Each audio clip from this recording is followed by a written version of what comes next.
Hello friends, स्वागत है आपका हमारे यूट्यूब चैनल मोटिव बुक पे। दोस्तों, आज हम बाहर अपने आसपास देख रहे हैं बहुत सी ऐसी चीज़ें चल रही है कि हम चाहते हुए भी उन्हें रोक नहीं सकते। हाँ, मगर हम एक काम कर सकते हैं, हम अपने आप को बदल सकते हैं, हम अपनी सोच बदल सकते हैं। आज हम एक ऐसी कहानी देखने जा रहे हैं जिसका गहरा असर हमारे जीवन पे पड़ेगा, हमारे सोचने का नज़रिया बदलेगा। तो चलो देखते हैं। कहानी शुरू करने से पहले अगर आपने अब तक इस चैनल को सब्सक्राइब नहीं किया तो पहले सब्सक्राइब ज़रूर करना और बेल आइकन दबा के नोटिफिकेशन ऑन रखना ताकि आप मेरी कोई भी वीडियो मिस ना करें।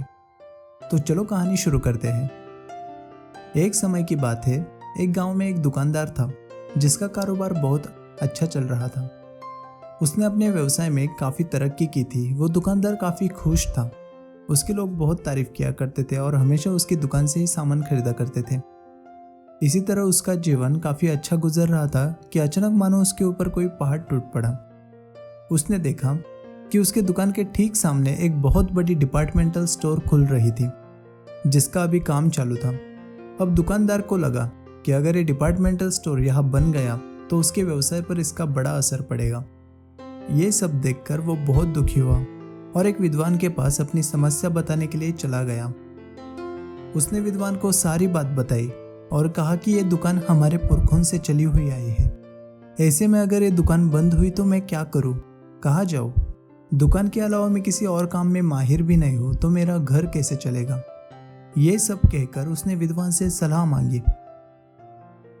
तो विद्वान ने कहा, अगर तुम इसी तरह उस डिपार्टमेंटल स्टोर वाले से डरते रहोगे तो तुम्हारे अंदर उसके प्रति एक द्वेष उत्पन्न होगा, जिसका परिणाम यह होगा कि तुम अपनी खुद की हानि करोगे। तो दुकानदार ने पूछा, आप बताएं कि मैं क्या करूं, इसका क्या उपाय है? तो विद्वान ने कहा, एक काम करो, रोज सुबह तुम अपनी दुकान के बाहर खड़े रहो और अपनी दुकान की ओर देखकर प्रार्थना करो कि मेरी दुकान अच्छी चले। उसी तरह डिपार्टमेंटल स्टोर की ओर देखते हुए उसके लिए भी प्रार्थना करो। यह सुनकर दुकानदार बहुत भड़क उठा और बोला कि जो मेरा दुश्मन है उसके लिए मैं प्रार्थना क्यों करूं? तब दुकानदार की यह बात सुनकर विद्वान ने हंसकर कहा, देखो, अगर तुमने किसी के लिए प्रार्थना की तो तुम्हारे साथ भी वैसा ही होगा, और अगर तुमने किसी के लिए बुरा सोचा तो वो लौटकर तुम्हारे पास ही आएगा। ये सब सुनकर दुकानदार वहां से चला गया। अब लगभग 1 साल बीत गया था। वो दुकानदार विद्वान के पास फिर से लौट आया और विद्वान से कहा कि मुझे अपनी दुकान बंद करनी पड़ी। तो दोस्तों, आपको क्या लगता है किस कारण से दुकानदार को अपनी दुकान बंद करनी पड़ी होगी? तो उसका कारण यह है कि जब दुकानदार विद्वान ने बताई हुई बात का उपयोग अपनी दिनचर्या में करने लगा, मतलब वो रोज सुबह जब दुकान आता था तब अपने दुकान के सामने खड़े होकर उसके लिए प्रार्थना करता था कि उसकी दुकान अच्छी चले, और उसी तरह डिपार्टमेंटल स्टोर की ओर देखते हुए प्रार्थना करता था कि उसकी दुकान भी अच्छी चले। तब उस दुकानदार और डिपार्टमेंटल स्टोर के मालिक की धीरे धीरे दोस्ती होने लगी और इसी दौरान वो दोनों बिजनेस पार्टनर बन गए। डिपार्टमेंटल स्टोर के मालिक ने सोचा कि इस दुकानदार को मुझसे ज़्यादा इस व्यवसाय की जानकारी है और ये इस डिपार्टमेंटल स्टोर को काफ़ी अच्छे से चला सकता है। ये सब सोचने के बाद डिपार्टमेंटल स्टोर के मालिक ने अपनी पूरी दुकान का 90% शेयर दुकानदार के नाम पर कर दिया और खुद को 10% रखा और अपना बाकी कारोबार संभालने के लिए शहर चला गया।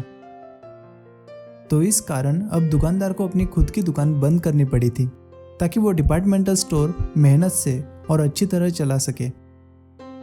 तो दोस्तों, इस कहानी से हमें ये सीख मिलती है कि कभी भी किसी व्यक्ति के प्रति अगर अपना भाव अच्छा हो, चाहे वो व्यक्ति अपना दोस्त हो या दुश्मन, अमीर हो या गरीब, पढ़ा लिखा हो या अनपढ़, इससे कोई फर्क नहीं पड़ता। किसी ना किसी दिन वो सामने वाला व्यक्ति हमारी अच्छाई समझता है और हमारे संबंध अच्छे होते हैं। इसलिए दोस्तों, पॉजिटिव रहिए, दूसरों के प्रति अपना व्यवहार अच्छा रखें, क्योंकि हमें आखिर में वही मिलता है जो हम इस दुनिया को देते हैं, चाहे वो फिर अच्छा हो या बुरा, वापस लौटकर हमारे पास ही आता है। तो आज के वीडियो में इतना ही। मुझे कमेंट करके ज़रूर बताएं कि आपको ये वीडियो कैसी लगी। इस वीडियो को लाइक और शेयर ज़रूर करना। अगर आपने मेरे चैनल को सब्सक्राइब नहीं किया तो सब्सक्राइब ज़रूर करना और बेल आइकन को प्रेस करके नोटिफिकेशन ऑन रखना ताकि आप मेरी कोई भी वीडियो मिस ना करें। And finally, thanks for watching.